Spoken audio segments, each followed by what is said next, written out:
والصلاة والسلام على نبینا محمد وعلى آلہ وصحبہ اجمعین۔ عزیز طلباء اور دعات، آج کا یہ محاضرہ جو شروع ہونے جا رہا ہے اس کا موضوع ہے العقیدہ و اصولها۔ اس موضوع کو انشاءاللہ 3 محاضرات میں مکمل کرنے کی میں کوشش کروں گا۔ عقیدہ، اس پر بے شمار بڑی بڑی لمبی کتابیں لکھی گئی ہیں۔ یہاں عقیدے سے مراد وہ عقیدہ ہے جو صحابہ کرام رضوان اللہ علیہم اجمعین کا عقیدہ تھا، اس کے بعد سلف صالحین اور اہل سنت والجماعت کا جو عقیدہ تھا، اسی سے متعلق باتیں آپ حضرات کے سامنے آئیں گی۔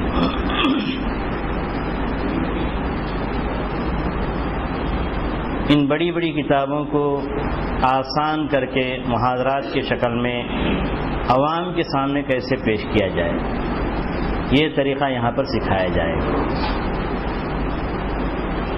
آپ تو ماشاءاللہ عقیدی کتابیں 1 یا 2 پڑھ چکے ہیں، تو اکثر حضرات کو یہ تمام چیزیں معلوم رہیں گی۔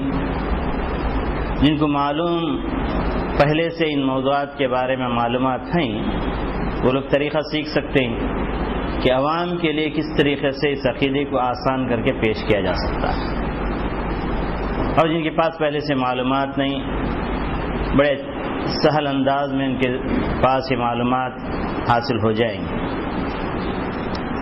تو اللہ تعالیٰ سے دعا ہے کہ اللہ تعالیٰ اس محاضرے کو مفید سے مفید تر بنائے، اور یہ موضوع انشاءاللہ 3 محاضرات میں مکمل ہوگا،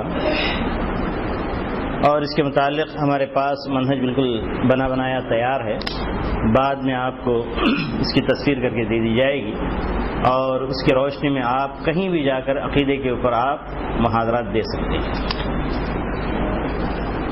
چلیے بسم اللہ الرحمن الرحیم۔ عقیدہ کس کو کہتے ہیں؟ عقیدے کے لغوی اور اصطلاحی معنی کیا ہیں؟ عقد یعقد عقدا و عقدۃ، اسی سے عقیدہ نکلا ہوا ہے۔ عقدہ کہتے ہیں گرہ، اور یہاں پر اس لغوی اعتبار سے دیکھا جائے اس کا تعلق اصطلاحی معنی میں جو عقیدہ کہا گیا اس سے کیا تعلق؟ اصطلاحی معنی میں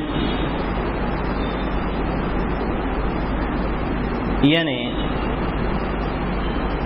کوئی بھی دین یہ عقیدے پر مبنی رہتا ہے۔ عقیدے سے مراد وہ اساسی چیزیں جن کو ایمانیات کہا جاتا ہے، جن کے صحیح ہونے سے تمام اعمال صحیح ہوتے ہیں۔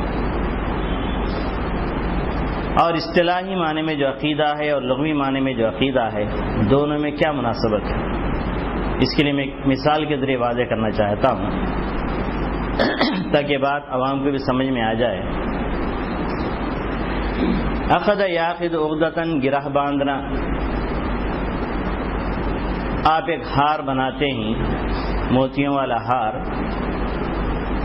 اب موتیاں پریتے چلے گئے، جمع کرتے چلے گئے، آخر میں گرہ باندھ کر پھر اس ہار کو آپ اوپر اٹھاتے ہیں تو پوری موتیاں آپ کے ساتھ ہیں، اور ایک ہار کی شکل میں ہی، مالے کی شکل میں ہی آپ اسے استعمال کر سکتے ہیں، اس سے فائدہ اٹھا سکتے ہیں۔ اگر موتیا تو آپ نے پرو دیا، لیکن آخر میں جو گرہ باندھنا تھا اب نہیں باندھا، اگر اٹھایا جائے تو ساری موتیاں بکھر جائیں گی۔ اسی طریقے سے آپ نے ہزاروں اعمال کیے، اچھے اعمال کیے، لیکن آپ کا عقیدہ درست نہیں ہے تو سارے کے سارے اعمال ویسے ہی بکھر جائیں گے۔ وَقَدِمْنَا إِلَىٰ مَا عَمِلُوا فَجَعَلْنَاهُ هَبَاءً مَنثُورًا۔ تو یہ ہے عقیدے کی مثال۔ عقیدے کی اہمیت بھی اس سے معلوم ہوتی ہے، عقیدہ درست ہو تو سارے اعمال درست ہیں، ورنہ کل قیامت کے دن سارے اعمال اللہ تعالیٰ کے پاس رد کر دیے جائیں گے، اور کسی بھی قیمت میں ان کا کوئی مقام وہاں پر نہیں ہوگا۔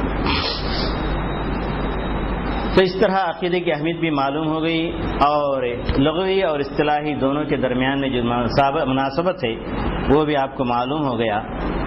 اب چلیے عقیدے کی ابتدا کہاں سے؟ عقیدے کی ابتدا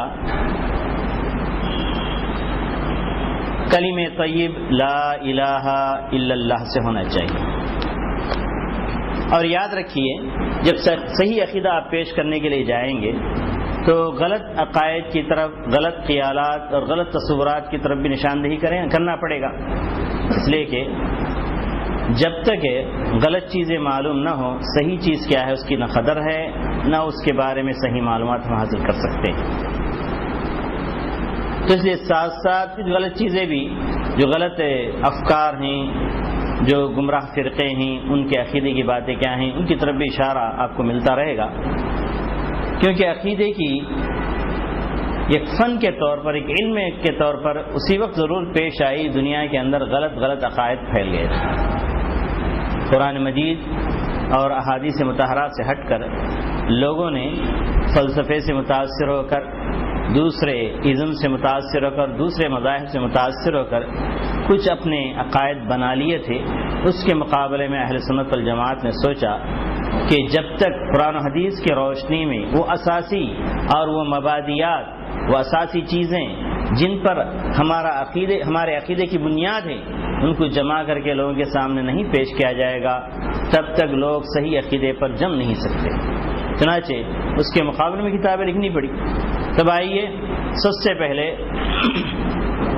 عقیدے کی ابتدا کہاں سے؟ لا الہ الا اللہ محمد رسول اللہ، کیونکہ یہی ایک دروازہ ہے جس میں داخل ہونے کے بعد آدمی مسلمان کہلاتا ہے، مومن کہلاتا ہے، محسن کہلاتا ہے، اس کے بعد درجات ہیں۔ ایک امت مسلمہ کے اندر شروع میں نہیں، متاخرین کے اندر یہ بات پھیل گئی کہ ہمارے کلمے 5 ہیں۔ عوام کے اندر یہ بات مشہور ہے، کوئی 5 کلمے کہتا ہے، کوئی 6 کہتا ہے، کسی پوچھا جائے تو 7 کلمے کہتا ہے۔ لیکن عوام سے یہ غلط تصورات ختم کر کے ان کے ذہن میں ایک بات بٹھانا چاہیے کہ کلمہ ہمارا یہ ایک ہے، کلمہ ہمارا یہ ایک ہے۔ جب ایک کلمے کے بجائے 6 کلمے یا 5 کلمے کی بات آئی تو ایک کلمے کی اہمیت عوام کے ذہن میں باقی نہ رہی۔ تو آج جتنے خرافات مسلمانوں کے اندر پھیلے ہوئے ہیں، عقیدے کی اہمیت اور یعنی کلمہ طیبہ کی اہمیت اور اس کے صحیح معنی اور صحیح مطالب نہ سمجھنے کا نتیجہ ہے۔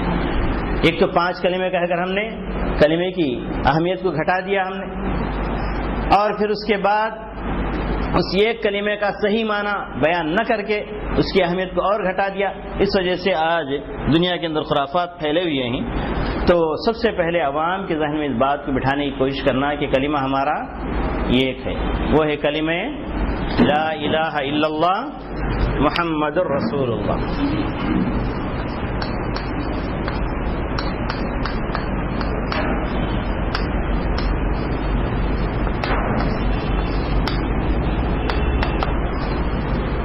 یہ کلمہ ہے۔ پھر اس کے بعد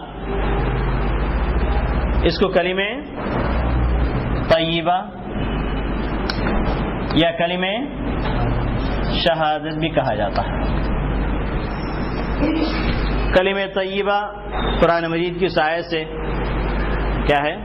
کلمۃ طیبۃ کی جو مثال آئی ہے قرآن مجید کے اندر، اس آیت سے یہاں بات لی گئی ہے، کلمہ طیبہ اس کو کہا گیا ہے۔ اب کلمہ شہادت اس کو کیوں کہا گیا؟ شہادت گواہی کو کہتے ہیں۔ کوئی دعویٰ قائم ہو اس کے بعد گواہی دی جاتی ہے، تو دعویٰ قائم ہے، کائنات کے اندر اللہ کی وحدانیت کا دعویٰ قائم ہے۔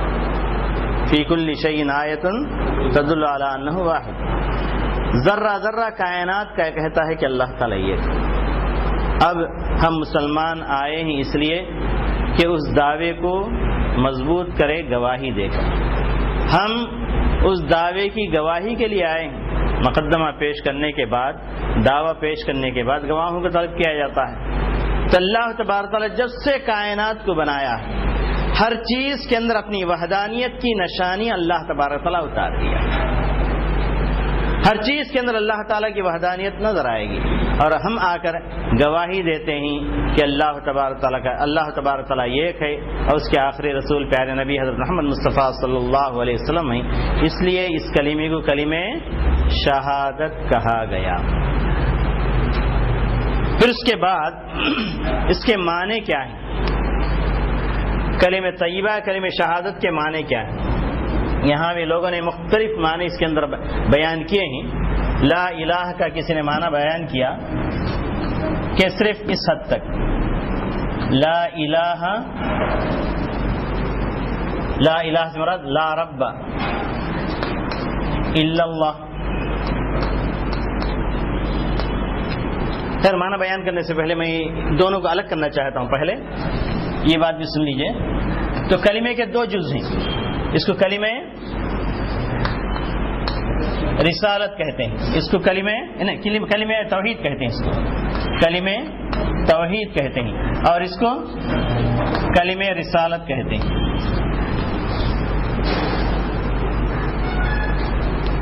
اب صرف ہم کلمہ توحید کے بارے میں کچھ باتیں کہیں گے، اس کے بعد پھر کلمہ رسالت کی طرف ہم آئیں گے۔ یہ کلمہ توحید، کلمہ توحید کا معنی کیا ہے؟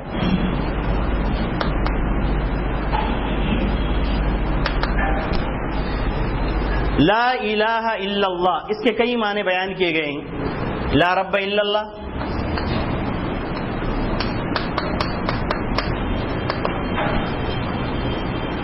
لا مخترع الا اللہ، یا بعض لوگوں نے کہا کہ لا حاکم الا اللہ، لا موجود الا اللہ، کل لوگوں نے کہا لا موجود الا اللہ، اور کل لوگوں نے کہا لا وجود بحق الا اللہ، اور اسی سے واجب الوجود، ممکن الوجود وغیرہ وغیرہ تقسیمات آئی ہیں۔ تو مختلف معنی بیان کیے گئے ہیں، لیکن اس کا صحیح اور حقیقی معنی لا معبود بحق الا اللہ، یہ اس کا صحیح معنی ہے۔ غلط، یہ غلط اور یہ غلط۔ لا معبود بحق الا اللہ، کچھ لوگ یہاں پر لفظ حق کو چھوڑ کر لا معبود الا اللہ کہنے والے بھی ہیں۔ عام طور پر کلمہ طیب کلمہ توحید لا الہ الا اللہ کے معنی جب پوچھے جائیں تو فوراً کہتے نہیں کوئی معبود سوائے اللہ کے، نہیں ہے کوئی معبود سوائے اللہ کے۔ حقیقت کے اعتبار سے بھی غلط ہے اور واقع کے اعتبار سے بھی غلط ہے۔ واقع کیا ہے؟ بے شمار الہ اس دنیا کے اندر موجود ہیں اور پوجے جا رہے ہیں، تو واقع کے خلاف، کیونکہ حتیثہ بھی پوجے جا رہے ہیں، اور اسی طریقے سے یعنی رام، لکشمن اور جتنے بھی معبودان باطلہ ہیں سب کے سب پوجے جا رہے ہیں۔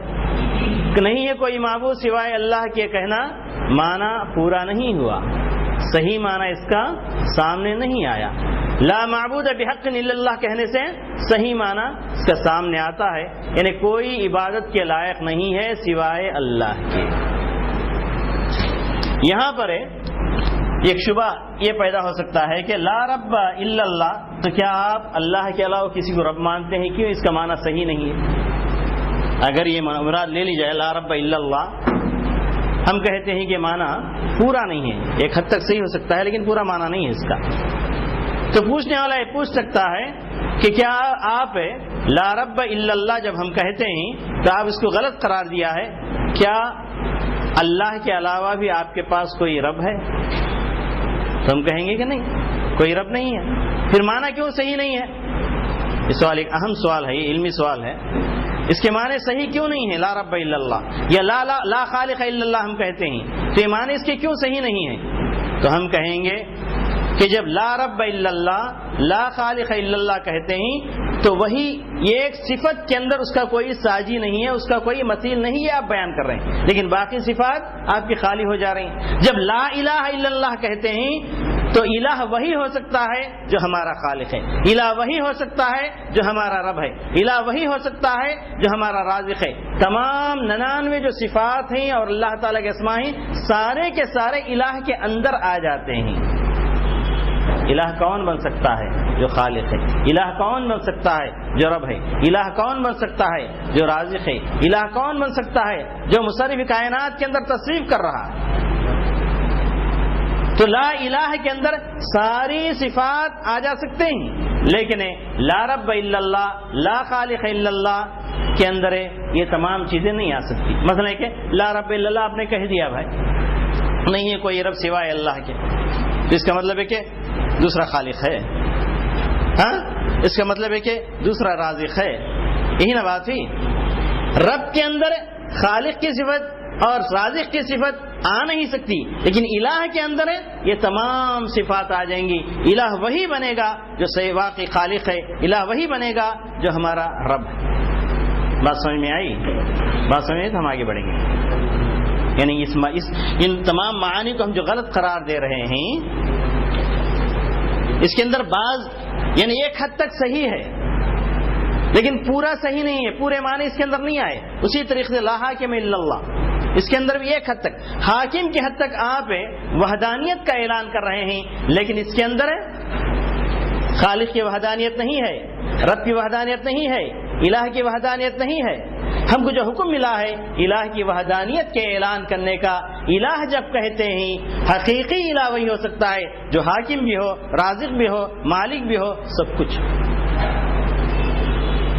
کوئی اشکال ہے؟ ہاں، بات پوری سمجھ میں آ گئی. اب آگے چلیں. اور تقریباً بعض گمراہ فرقوں نے یہ دعوے کیے ہیں لا حاکم الا اللہ خوارج کا نعرہ. خوارج نے لا حاکم الا اللہ کہا، اسی لیے صحابہ کرام رضوان اللہ علیہم اجمعین، خصوصاً حضرت علی، حضرت معاویہ، عمرو بن العاص وغیرہ کے انہوں نے کافر قرار دے کر ان کے خون کے پیاسے ہو گئے اسی ایک جملے کی وجہ سے، کلمۃ حق ارید بہ الباطل. اور لا موجود بحق الا اللہ یہ صوفیوں کا نعرہ ہے. اس سے انہوں نے وحدت الوجود کو دنیا میں، وحدت الوجود کے عقیدے کو دنیا میں لایا. کنہوں نے؟ صوفیوں نے. لا موجود بحق یعنی موجود کوئی چیز نہیں سوائے اللہ کے، یعنی جتنے بھی موجودات ہیں وہ سب کے سب اللہ ہیں. وحدت الوجود اسی کو کہا جاتا ہے. اور یہاں پر ایک باریک سی علمی چیز میں آپ کو بتا کر آگے بڑھنا چاہتا ہوں. ایک ہے وحدت الوجود، ایک ہے وحدت الشہود. دونوں میں فرق کیا ہے؟ دونوں کا نتیجہ ایک ہے، لیکن ابتدا میں دونوں میں تھوڑا فرق ہے. کہا جاتا ہے کہ یہ کائنات ایک وجود ہے، اللہ ایک وجود ہے. حقیقت میں وجود اللہ ہی کا وجود ہے، لیکن ساری کائنات ہم کو نظر آ رہی ہے وجود کے جیسا، لیکن حقیقت میں وہ اللہ ہی کا وجود ہے. تو وہ شہود وجود کے اندر فرق، باریک سا فرق بتایا جاتا ہے کہ ایک متناہی ہے، ایک لامتناہی ہے. لامتناہی کون ہے؟ اللہ کے وجود کو لامتناہی کہا جاتا ہے. اور متناہی کون ہے؟ کائنات کے وجود کو متناہی کہا جاتا ہے. حقیقت میں ایک ہی وجود ہے اور ہمیں اپنے آنکھوں میں مختلف وجود نظر آ رہے ہیں. تو اسی لیے کلمہ صوفیوں کو سکھایا جاتا ہے کہ لا موجود بحق الا اللہ. اور وحی الشہود کیا ہے؟ وہ کہتے ہیں کہ وحی الشہود کے اندر یہ عقیدہ بٹھایا جاتا ہے کہ دونوں وجود الگ الگ ہیں، متناہی لامتناہی، اللہ اور کائنات دونوں یعنی وجود الگ الگ ہیں. لیکن کبھی صوفی کے اوپر کبھی کبھی احوال طاری ہوتے ہیں. 3 تاریخوں میں چلا جاتا ہے نا یعنی صوفی. پتہ ہے 3 تاریخیں کیا ہیں؟ رات کی تاریخی، کمرے کی تاریخی اور آنکھ بند کر لیتا وہ ایک تاریخ. 3 تاریخوں پہ چلا جاتا ہے تو اس کے اوپر کچھ احوال طاری ہوتے ہیں. ان احوال میں پہنچنے کے بعد پہنچنے کے بعد سارے وجود ختم ہو جاتے ہیں اور ایک ہی وجود نظر آتا ہے، بالکل ویسے ہی جیسے سورج طلوع ہو جانے کے بعد سارے ستارے غائب ہو جاتے ہیں. دونوں وجود الگ الگ ہیں، لیکن صوفی کو بعض حالات میں سارا وجود ایک ہی وجود نظر آتا ہے. دوسرا وجود باقی رہتا ہے، لیکن اللہ کے وجود کے سامنے سارے وجود ختم ہو جاتے ہیں اس کی نظر میں، اور اس کو صرف ایک ہی وجود نظر آنے لگتا ہے. جدھر بھی دیکھو صرف اللہ کا وجود نظر آنے لگتا ہے. تو وحدت الشہود میں دونوں وجود الگ ہیں لیکن کچھ احوال میں ایک وجود نظر آتا ہے. وحدت الوجود میں حقیقت میں ایک ہی وجود ہے، حقیقت میں ایک ہی وجود ہے. تو ایک ہی وجود کا یہ عقیدہ پہلے ہندوستان کے اندر پایا گیا تھا. اس کے بعد یعنی مجدد الفسانی سید سرہندی رحمۃ اللہ علیہ جب آئے تو ان کی کوششوں کا نتیجہ مولانا آزاد رحمۃ اللہ علیہ بتاتے ہیں کہ انہوں نے وحدت الشہود کے قائل بنائے یہاں کے علماء. یعنی دونوں وجود الگ ہیں. صوفی کی نظر میں کبھی کبھی دونوں ایک نظر آتے ہیں. بات سمجھ میں آ رہی؟ تو یہاں پر وحدت الوجود ہے. تو یہ عقیدہ کس کا ہے؟ یہ صوفیوں کا ہے. اور ہمارے پاس جیسا کہ اہل سنت والجماعت نے کہا ہے کہ اس کا معنی لا معبود بحق الا اللہ، یہ صحیح معنی. اور یہی معنی لوگوں کو بتانا چاہیے جو عام طور عوام کے اندر جو بات پھیل گئی ہے کہ نہیں کوئی معبود سوائے اللہ کے، نہیں ہے کوئی عبادت کے لائق، نہیں ہے کوئی عبادت کا مستحق سوائے اللہ کے. یہ بات سکھانا چاہیے کیونکہ صرف نہیں ہے کوئی معبود سوائے اللہ کے واقعے کے خلاف ہے. وہ معبودات بہت ہیں، ہم اس کے خلاف ہم بات کرتے ہیں تو یہ بات عقل میں آنے والی بات نہیں ہے اور معنی کے اعتبار سے حقیقت کے اعتبار سے خلاف ہے. لا معبود بحق الا اللہ، یہ صحیح معنی. تو صحیح معنی سمجھ میں آنے کے بعد لا الہ الا اللہ کا اب ذرا سا اس کی تفصیلات میں جائیں گے.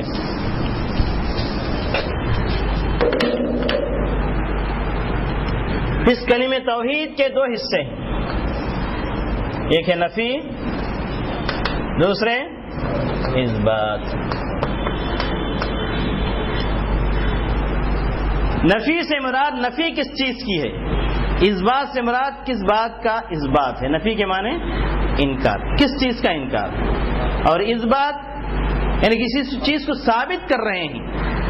وہ کون سی چیز ہے جس کو آپ ثابت کرنا چاہتے ہیں؟ تو اس سوال کا جواب یہ ہے کہ نفی سے مراد یہاں نفی شرک ہے. اللہ کے علاوہ جن جن چیزوں کی عبادت ہوتی ہے ان تمام کا انکار ہے. اور اس بات سے مراد اللہ کی توحید کا اثبات ہے. اللہ کی توحید کا اثبات ہے. اللہ کی توحید کو ہم ثابت کر رہے ہیں، اللہ کے علاوہ دوسرے معبودان باطلہ کی عبادت کا یعنی شرک کا ہم انکار کر رہے ہیں. فمن یکفر بالطاغوت ویؤمن باللہ فقد استمسک بالعروۃ الوثقی. پہلے تخلیہ ہے، اس کے بعد تحلیہ. تخلیہ پہلے صاف کرو، خالی کرو. یہ گلاس ہے جس کے اندر آپ دودھ کی حفاظت کرنا چاہتے ہیں تو پہلے اس گلاس کو دوسری چیزوں سے خالی کرنا پڑے گا. اگر تم پانی بھی ڈالیں گے پانی ملا ہوا دودھ کہیں گے، اگر کوئی لیمبو کا رس یا کچھ ایسے ڈالیں گے تو دودھ ہی ختم ہو جائے گا. تو پہلے تخلیہ یعنی معبودان باطلہ کے بارے میں جو کچھ دلوں کے اندر چیزیں سمائی ان تمام چیزوں کو نکالنا پڑے گا. پہلے نکالنے کے بعد توحید سے ان دلوں کو معمور کرنا پڑے گا، تب چل کر آپ کی توحید قائم رہے گی. کیونکہ بہت سی جماعتیں ہیں، بہت سے فرقے ہیں دنیا کے اندر.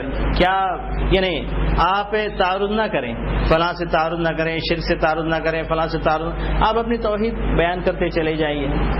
ایسے کچھ کہنے والے ہیں، لیکن قرآن کا اسلوب کیا ہے؟ فمن یکفر بالطاغوت، پہلے کفر کا، طاغوت کا، شرک کا انکار کرنا پڑے گا، پھر اس کے بعد توحید کا اثبات. اسی لیے عقیدے کی کتابوں کے اندر یہ بحث بڑی اہمیت کے ساتھ بیان کی جاتی ہے کہ جب تک کفر کا انکار نہیں کریں گے توحید آپ قائم کر ہی نہیں سکتے. آپ یعنی کتاب التوحید اٹھا لیجئے جس کے اندر شیخ الاسلام محمد عبدالوہاب رحمۃ اللہ علیہ نے اسی چیز کو ثابت کیا. جب تک تم شرک کا انکار نہیں کریں گے توحید قائم نہیں کر سکتے. اس لیے کہ کلمے کا پہلا جز ہی کیا ہے؟ لا الہ. پہلے ہی نفی ہے، اس کے بعد چل کر اثبات ہے. تو یہاں پر دوسرا سوال یہ پیدا ہوتا ہے کہ شرک سے ہمیں بچنا ہے، شرک کا انکار کرنا ہے. تو شرک کیا چیز ہے؟ شرک یا انکار سے مراد یا نفی سے مراد نفی شرک، نفی الشرک. یہاں پر شرک سے مراد کیا ہے؟ ایک مختصر عبارت کے اندر ہے، بعض علماء نے اس کی تعریف کی ہے، اگر آپ چاہیں تو لکھ لے سکتے ہیں. صرف نوع من انواع العبادہ لغیر اللہ، صرف نوع من انواع العبادہ لغیر اللہ. عبادت کے اقسام اور انواع میں سے کوئی بھی نوع اور کوئی بھی قسم اللہ کے علاوہ کسی دوسرے کے لیے کرنے کو کیا کہتے ہیں؟ شرک کہتے ہیں. یہ اس کی مختصر تعریف ہے. اب اس کے بعد لوگوں نے یہاں پر یعنی شرک کی قسمیں بیان کی. شرک کی قسمیں جب آتی ہیں تو میں انشاءاللہ میں آپ کو بتاؤں گا کہ شرک کی کئی تقسیمات لوگوں نے کیے ہیں، لیکن ان تقسیمات کا کیا نقصان ہے، اور ہم جو تقسیم اہل سنت والجماعت کے یعنی منہج پر ہے جو تقسیم کرتے ہیں اس کا فائدہ کیا ہے، میں ابھی بتاؤں گا آپ کو. آئیے پہلے شرک کی تقسیم ہی ہم معلوم کر لیں. شرک اکبر،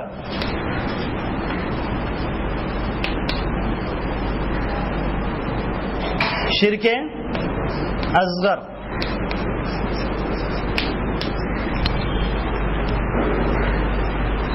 یہ ایک تقسیم ہے. شرک اکبر اور شرک اصغر.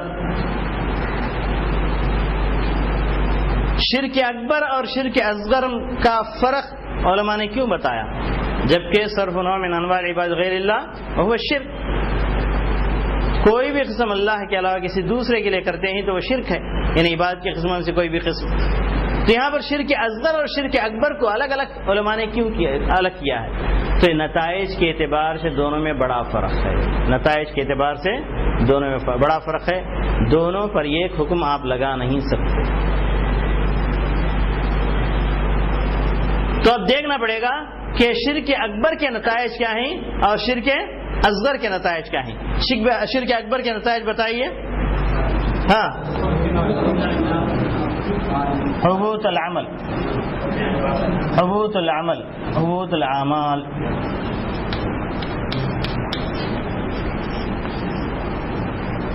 یا جمع الاعمال کے حبوط جميع الاعمال، پورے اعمال ہمارے برباد ہو جائیں گے، بیکار ہو جائیں گے.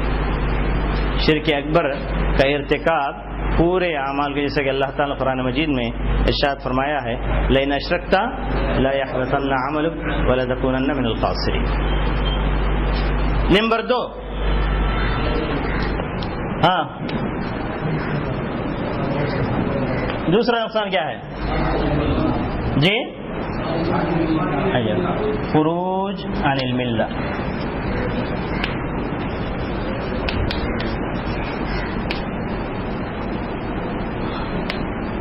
نمبر 3،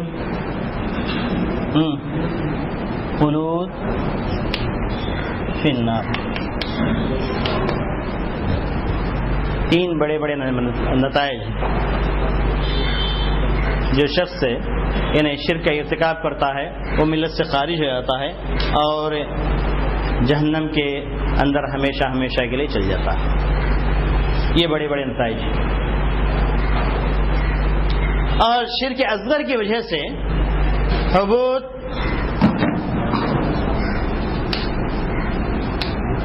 العمل الخاص.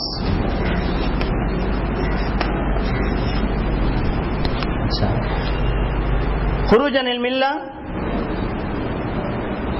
یہ نہیں ہے اس کا نتیجہ، اور خلود فی النار نہیں. یعنی خروج عن الملہ یہ نہیں ہو سکتا. یعنی دونوں کے درمیان میں پہلے اس کا معنی سمجھ جائیے کہ یعنی شرک اکبر جب ہم کہتے ہیں تو صرف نوع من انواع العبادہ لغیر اللہ، ظاہری طور پر جتنی بھی عبادت کی قسمیں ہیں جیسے سجدہ ہے، جیسے قیام ہے، جیسے رکوع ہے، جیسے دعا ہے، جیسے یہ نظر و نیاز ہے، یہ ساری چیزوں میں سے کوئی بھی چیز اللہ کے علاوہ کسی اور کو کرتے ہیں تو شرک اکبر یہ واضح شرک ہے، اور جس کی وجہ سے یہ تمام نتائج اس کے ظاہر ہوتے ہیں کرنے والے پر ہے. اور اس کے بعد شرک اصغر کے اندر سب سے واضح مثال جو دی گئی ہے وہ ہے انی اخاف ما اخاف علیکم الشرک الاصغر. نبی کریم صلی اللہ علیہ وسلم نے کہا کہ انی اخاف ما اخاف علیکم الشرک الاصغر، میں جس چیز سے زیادہ ڈرتا ہوں شرک اصغر ہے. صحابہ نے پوچھا یا رسول اللہ کون سی چیز ہے؟ تو نبی صلی اللہ علیہ وسلم نے کہا کہ ریا اور سمعہ یہ شرک اصغر. کیا شرک اصغر ہے صرف اسی ایک بات کی حد تک محدود ہے؟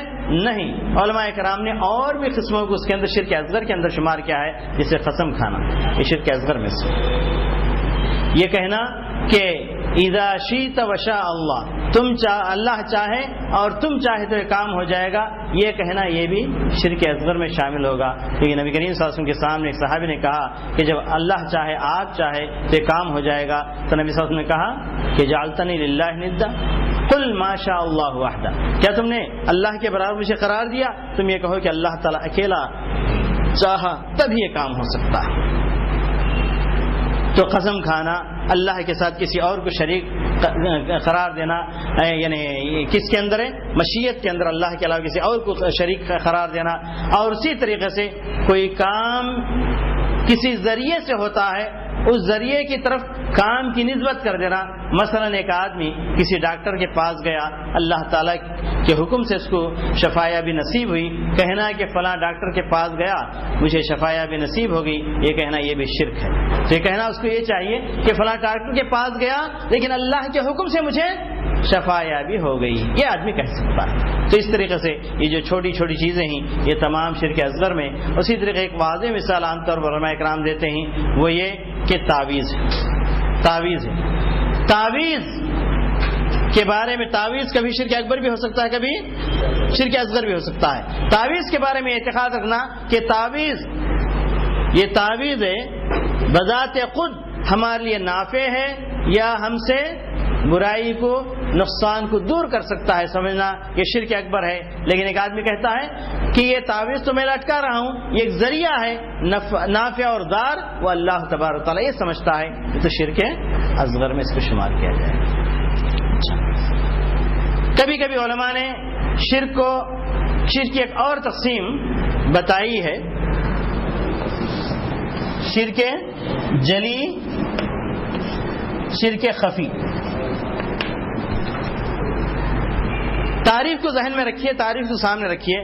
صرف نوع من انواع العبادہ لغیر اللہ شرک کی تعریف جو کی گئی ہے کہ صرف نوع من انواع العبادہ، عبادت کی قسموں میں سے کوئی بھی قسم غیر اللہ کے لیے کرنا۔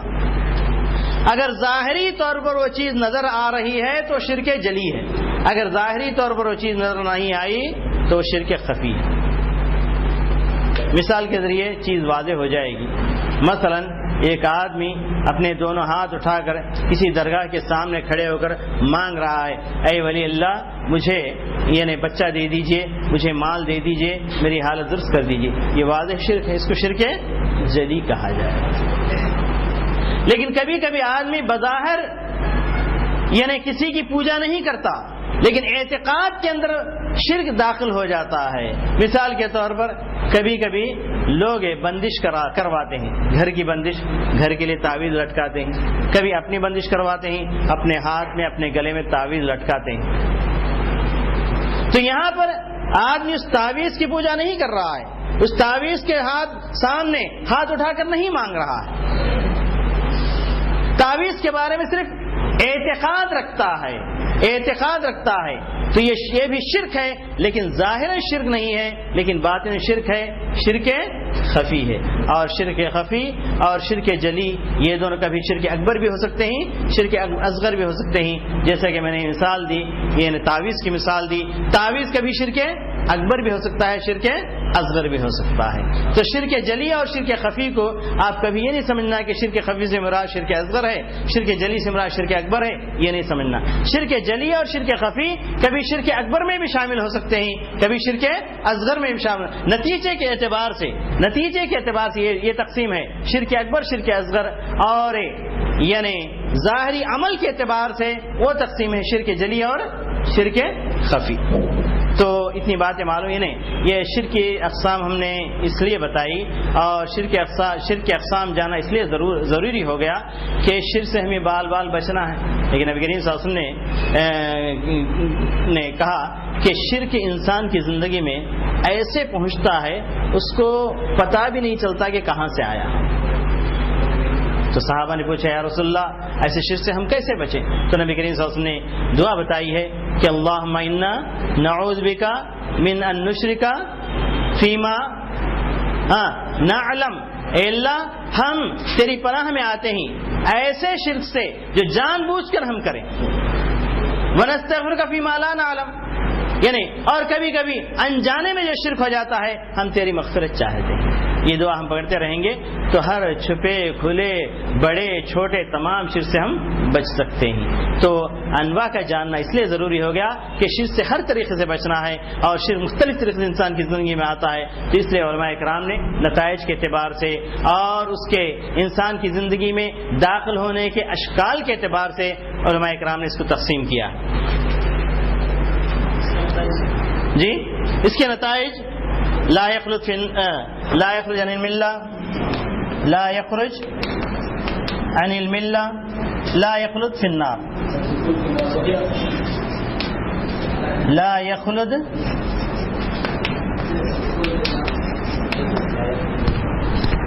جائے گا ضرور، کیونکہ ومن یشرک باللہ کیا ہے یہ ان اللہ لا یغفر ان یشرک بہ ویغفر ما دون ذلک لمن یشاء. شرک سرزد ہو جانے کے بعد کبھی اس کے لیے معافی نہیں ہے، تو جہنم میں جائے گا ہی. اور اللہ کی مشیت اگر ہے تو شرک اصغر ہے تو اللہ تبارک و تعالیٰ کبھی نہ کبھی اس کو وہاں سے نکال دے گا. لیکن شرک اکبر کرنے کے بعد ہمیشہ ہمیشہ کے لیے کبھی نکلنے کے لیے کوئی گنجائش نہیں ہے. جی جی جی جی جی جی جی وہ حضرت ابو ہریرہ رضی اللہ عنہ کی جو حدیث آتی ہے جس کے اندر نبی کریم صلی اللہ علیہ وسلم نے کہا کہ 3 اشخاص ہیں جن کے ذریعے سب سے پہلے جہنم جلائی جائے گی. تو اس کے اندر پہلے یعنی تینوں کے اندر ایک چیز مشترکہ ہے. وہ کون سی چیز ہے؟ وہ شرک اصغر ہے. تینوں کے اندر وہی چیز مشترکہ ہے. یعنی آدمی یعنی علم کو پھیلایا ہے لیکن دکھاوے کے لیے، یعنی کہ مالدار مال تو خرچ کیا ہے لیکن دکھاوے کے لیے، مجاہد جہاد کیا ہے مگر دکھاوے کے لیے. دکھاوا شرک اصغر ہے، اسے جانا ہی پڑے گا، جہنم میں جانا ہی پڑے گا. لیکن اس کے بعد اللہ تبارک و تعالیٰ یعنی خلود نہیں رکھا اس کے لیے، کبھی نہ کبھی اللہ تبارک و تعالیٰ چاہا تو جہنم سے اس کو نکال دے. یہ اب آئیے ہاں نہیں وہ بعد میں آئے گی، وہ چیزیں بعد میں آئیں گی انشاءاللہ. جی جی وہی کہا نا، شرک جلی خفی دونوں، شرک اکبر بھی ہو سکتے ہیں، شرک اصغر بھی ہو سکتے ہیں. شرک اکبر ہو جائے تو شرک اکبر کے نتائج ہیں، شرک اصغر ہو جائے تو شرک اصغر کے نتائج اس کے مرتب ہوں گے. مثال کے طور پر اب تعویذ ہم نے بتایا ہے، تعویذ شرک ہے نا، شرک جلی ہے، شرک خفی ہے. شرک خفی ہے کیونکہ آدمی بظاہر اس کے سامنے کوئی بھی عبادت کی کوئی چیز نہیں کر رہا ہے. مطلب یہ کہ وہ نہ اس کی پوجا کر رہا ہے، نہ اس کے سامنے نماز پڑھ رہا ہے، تعویذ سامنے رکھ کر نہ دعا کر رہا ہے، بلکہ اعتقاد رکھتا ہے. تعویذ لٹکایا ہوا ہے لیکن اعتقاد رکھتا ہے.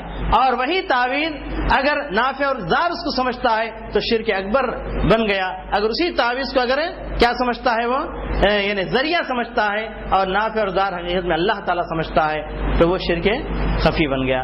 شرک خفی بن گیا تو شرک خفی کے یعنی شرک اصغر بن گیا تو شرک اصغر کے نتائج مرتب ہوں گے، اور شرک اکبر بن گیا تو شرک اکبر کے نتائج مرتب ہوں گے. اس کے نتائج الگ ہم بتانے کی ضرورت نہیں.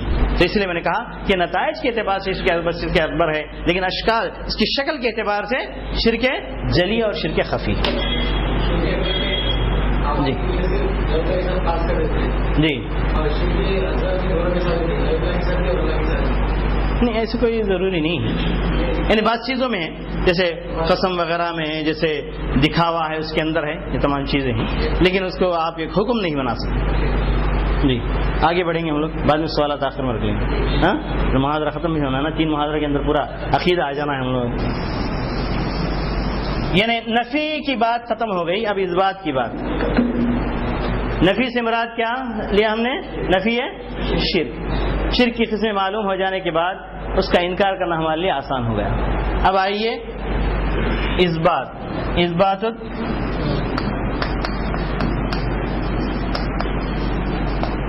التوحید.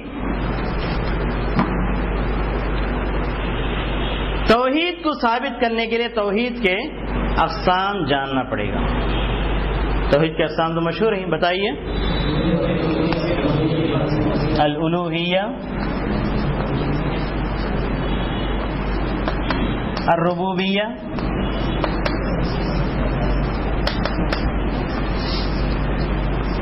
الاسماء والصفات.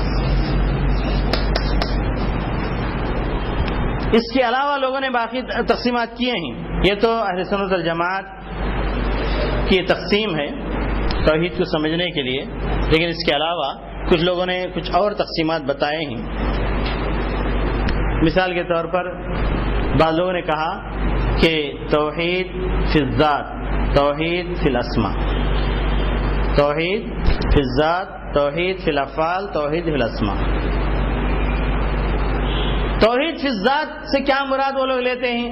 کہتے ہیں کہ اللہ تعالیٰ کی ذات مجزا نہیں ہے، جز جز میں تقسیم نہیں کی جا سکتی. اس توحید سے آپ کا کیا فائدہ ہوا؟ کچھ فائدہ ہوا آپ کا؟ اللہ تعالیٰ کے اجزا نہیں کیا جاتے. اس بارے میں آپ کو بحث کرنے کی ضرورت ہی کیا؟ اللہ تعالیٰ کی ذات کو آپ اپنی ذات کو اگر حصوں میں کریں گے تو آپ زندہ نہیں رہ سکتے. آپ اس کے لیے راضی نہیں ہیں. خامخواہ اللہ تعالیٰ کے بارے میں تصور کیوں کر رہے ہیں؟ اس بات کا تصور کیوں کر رہے ہیں؟ یعنی توحید فی الذات سے مراد کیا ہے؟ اللہ تعالیٰ کی ذات کو مجزا نہیں کیا جاتا، یعنی جز جز میں تقسیم نہیں کیا جاتا. یہ تصور کیوں کر رہے ہیں آپ؟ اچھا، پھر اس کے بعد توحید فی الذات، توحید فی الافعال. جب توحید فی الافعال کہتے ہیں تو مطلب یہ کہ اللہ تعالیٰ کے تمام کاموں میں اللہ تعالیٰ اکیلا ہے جو ان کاموں کو کر رہا ہے. اس سے مراد کیا ہے؟ توحید ربوبیت. اور توحید فی الاسماء والصفات، یعنی اللہ تعالیٰ کے اسماء اور صفات میں کوئی شریک نہیں ہے. ٹھیک ہے، تو آپ کی یہ توحید ربوبیت اور اسماء و صفات تک محدود رہ گئی. الوہیت کہاں گئی؟ جس کے لیے اللہ تعالیٰ نے ساری کتابوں کو نازل فرمایا ہے، جس کے لیے اللہ تبارک تعالیٰ نے سارے انبیاء علیہ السلام کو دنیا کے اندر بھیجا، تو وہ توحید باقی نہ رہی. اور جس توحید کے لیے اللہ تعالیٰ نے اس کائنات کو برپا کیا، توحید ربوبیت، اللہ تعالیٰ کے کام اللہ تعالیٰ کے لیے ہیں، جس کو آپ کو ثابت کرنے کی ضرورت نہیں ہے، تو ہو کر ہی رہیں گے اللہ تعالیٰ کی طرف سے. اللہ تعالیٰ کی ذات اپنی جگہ ہے، اس کو مجزا کرنے اور اس بارے میں تصور کرنے کی آپ کو ضرورت ہی نہیں ہے. اور اسماء و صفات کے بارے میں انشاءاللہ بات آئے گی. تو ہم توحید کو توحید الوہیت، توحید ربوبیت اور توحید اسماء و صفات میں تقسیم کرتے ہیں. اس کی وجہ کیا ہے؟ وجہ سمجھ میں آنا نا کہ آخر وجہ کیا ہے اس کی. کچھ لوگوں نے یہ بھی کہہ دیا کہ جیسے یعنی ہر مذہب کے اندر تثلیث کا عقیدہ پایا جاتا ہے، اس لیے مسلمان نے بھی اپنی توحید کو 3 حصوں میں تقسیم کر دیا. حاشا کاللہ، ہرگز نہیں، ہرگز نہیں، ایسی کوئی بات. بلکہ یہاں سمجھنے کے لیے، سمجھانے کے لیے ہر توحید کو الگ الگ کر کے علماء کرام نے لوگوں کے سامنے رکھا. توحید الوہیت، اس کی تعریف آپ مختصر الفاظ میں لکھ لیجئے.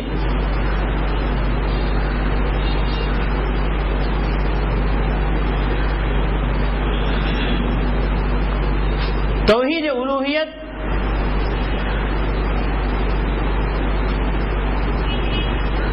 توحید اللہ فی افعال العباد،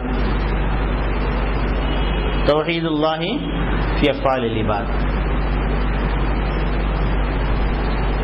مطلب کیا ہے کہ بندوں کے اعمال میں اللہ کو ایک جاننا.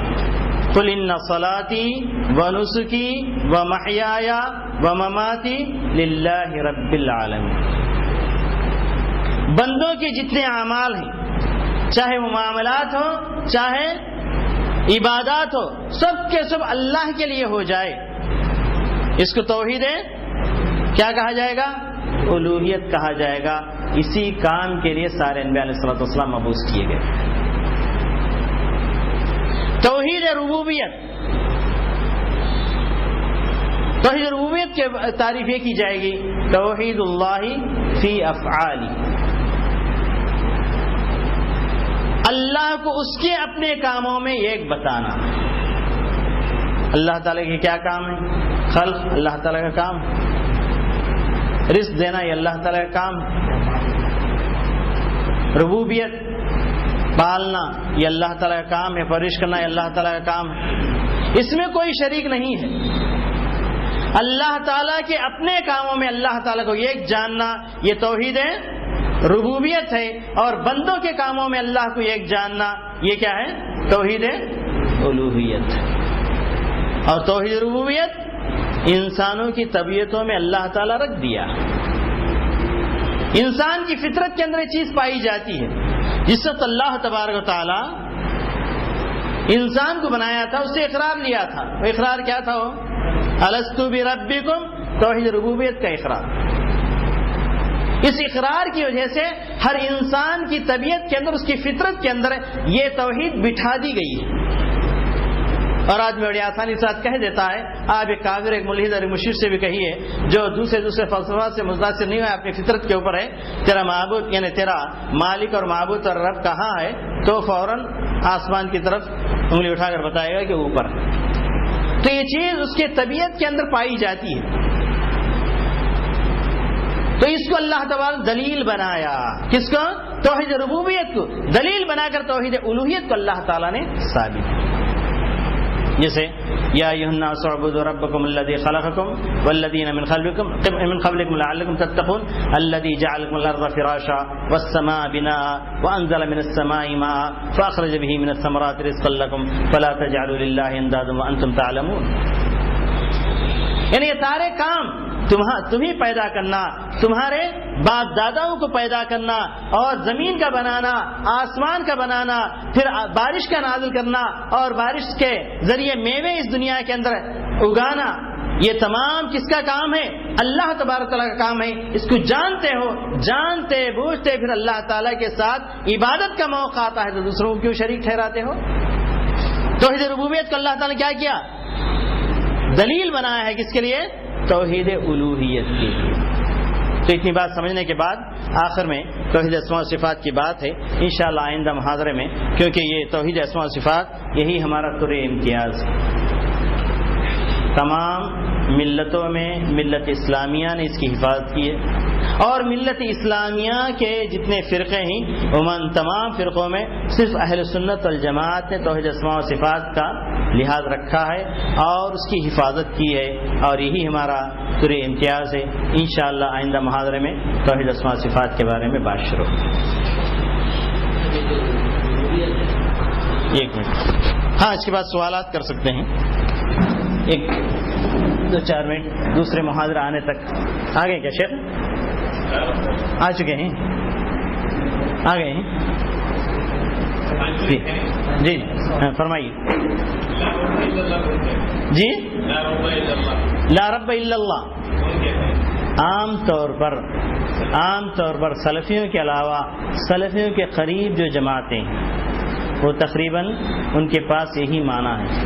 اس کا رد ہے عقیدہ طحاویہ کے اندر ہے، اور خود تیسیر العزیز الحمید کے اندر ہے، علماء کرام نے کیا ہے.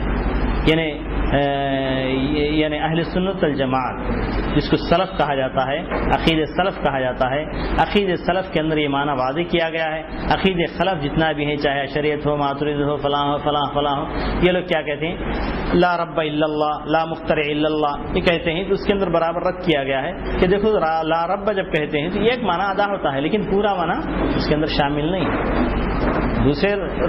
دوسرے ارباب کا آپ نے انکار کیا، یہ رب کو مان لیا، لیکن خالق، رازق، فلاں اس کے اندر شرک باقی رہا. جب لا الہ الا اللہ کہتے ہیں، لا معبود بحق الا اللہ کہتے ہیں، تو سارے معنی اس کے اندر آ گئے. جی نہیں صوفی لا موجود بحق الا اللہ کہتے ہیں. جی وحدۃ الوجود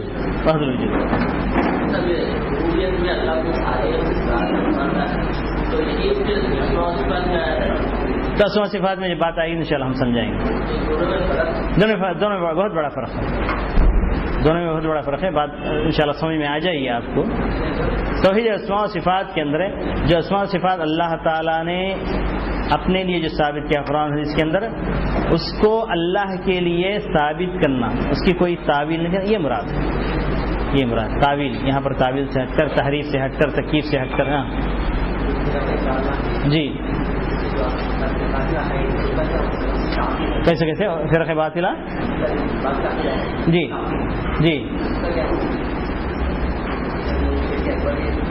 مثال دیجیے کیا؟ تعطیل ہے تو ان کا معاملہ اللہ کے حوالے کریں گے. اسماء صفات میں جنہوں نے تعطیل یا تعویل یا تکفیف وغیرہ انہوں نے کیا ہے اس کا معاملہ اللہ تعالیٰ کے حوالے کریں گے. اگر یہی ایک چیز ہے اگر کسی غلط فہمی کی وجہ سے اس چیز کے اندر مبتلا ہیں, ظاہری شرک نہیں ہے ان کے ہاں, تو یہ تعویل کا معاملہ ہم اللہ کے حوالے کریں گے. دنیا کے اندر ان کو ہم دائرہ اسلام کے اندر سمجھیں گے, یعنی تعویل کی حد تک ہی ان کا معاملہ ہے, لیکن تحریف کی حد تک پہنچ گیا ہے تو پھر معاملہ وہاں سے بدل جائے گا, وہ آہستہ آہستہ امت سے ملت سے خارج ہو جائیں گے. جی جی جی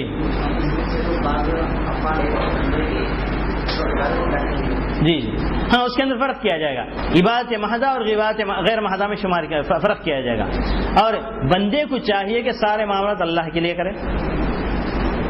اللہ کے لیے جب کرتا ہے تو معاملات بھی عبادت کے حکم میں آ جاتے ہیں, عبادت کے حکم میں آ جاتے ہیں. اگر وہی معاملات بندہ اپنے لیے کر لیتا ہے تو عبادت سے ہٹ کر وہ چیز ہو جاتی ہے, پھر وہاں پر شرک کا معاملہ نہیں آتا. مثال کے طور پر ایک آدمی کھانا کھا رہا ہے, بھائی کھانا اس لیے کھا رہا ہے کہ میں کھانا کھانے سے میرے جسم میں تقویت پہنچے گی اور اس طاقت کو میں اللہ کی عبادت کے اندر میں استعمال کروں گا, یہ سمجھ کر کھاتا ہے. تو اس کا کھانا کیا ہو گیا, وہ عبادت بن گئی. کیونکہ عبادت کی جو تعریف کی جاتی ہے کل ما یحب اللہ هو یرضى, ہر وہ چیز جس کو اللہ تعالیٰ پسند کرتا ہے, جس کو اللہ تعالیٰ چاہتا ہے, وہ عبادت بن جاتی ہے. تو اس کے اندر یعنی شرک نہیں آئے گا. اگر ایک آدمی ایسے ہی کھا لیتا ہے کھانا, کوئی اس کی نیت نہیں ہے میں اپنے آپ کو موٹا بناؤں گا, کھاتا ہے, تو کیا اس کو شرک کہا جائے گا؟ شرک نہیں کہا جائے گا. لیکن اس کے اندر جو عبادات محضہ ہیں وہاں شرک داخل ہوگا. مثال کے طور پر ایک آدمی دعا کر رہا ہے, یہ کیا ہے؟ عبادت محضہ ہے. اگر اللہ سے دعا کیا تو واقعی وہ توحید ہے, توحید کے اوپر قائم ہے. اگر اللہ کے علاوہ کسی اور سے جا کر مانگ رہا ہے تو وہ شرک ہو جائے گا. اور یہاں پر یہ فرق کیا جائے گا کہ اگر اللہ تعالیٰ نے جو وسائل بتائے ہیں, وسائل کو استعمال کر رہا ہے, استعمال کرنے کے لیے اللہ تعالیٰ کہا ہے, تو وہ شرک نہیں ہوگا. لیکن کوئی ایسی چیز استعمال کر رہا ہے جو اللہ تعالیٰ کے بتائے ہوئے وسائل نہیں ہے, تو وہاں پر شرک. یعنی مثال کے طور پر ایک آدمی, ایک ملازم اپنے کسی کمپنی میں کام کیا, اگر تنخواہ مانگ رہا ہے تو کیا اس کو شرک کہیں گے؟ نہیں کہیں گے. تو یہ ظاہری ذرائع ہیں, یہ اللہ تعالیٰ متعین کیا ہے, اس کو ہم استعمال کر رہے ہیں. لیکن اس کے بجائے یعنی مثال کے طور پر اولاد کا معاملہ ہے, صحت کا معاملہ ہے, فلاں کا معاملہ ہے, روزی کا معاملہ ہے, یہ معاملہ ہے غیبی طور پر یہ اللہ تعالیٰ فراہم کر رہا ہے.